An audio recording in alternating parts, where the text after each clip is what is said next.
طب انا هحكي لك قصه صغيره في الموضوع ده. انا كان عندي كورس عن اداره الغضب والانفعال، فسقت من مدينه لمدينه عربيتي، فوصلت زي ما انت قلت بالظبط. عدى عليك كميه لقطات كتير، فانا قعدت انا مش عارف اخش، لان انا مش عارف اسيطر على جسمي.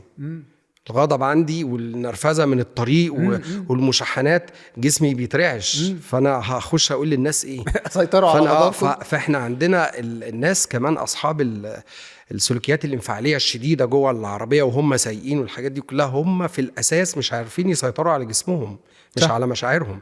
تلاقي جسمهم طبعا الادرينالين بقى فايت اور فلايت بيبتدي يشتغل وعايز طب نشرح للناس فلايت اور فلايت. فده بيخليه عايز ينزل ويتخانق. هرمون الادرينالين لما بيعلى بيبقى فايت اور فلايت، يعني عايز اهاجم يا اما اهرب من الموقف. اوكي. واحنا عارفين ان طريقه من طرق اداره الغضب او العصبيه، وده من الذكاء الانفعالي عند الشخص، ان هو لما يحس ان جسمه هيبقى اوت اوف كنترول يبتدي يعمل ايه؟ يبتدي يتحرك، يقوم يتوضى، يسيب المكان ويمشي، لان هو في الحالة دي فلايت، في الحالة دي فلايت، ده ذكاء. صح، احسن من الفايت، واحسن من الفايت.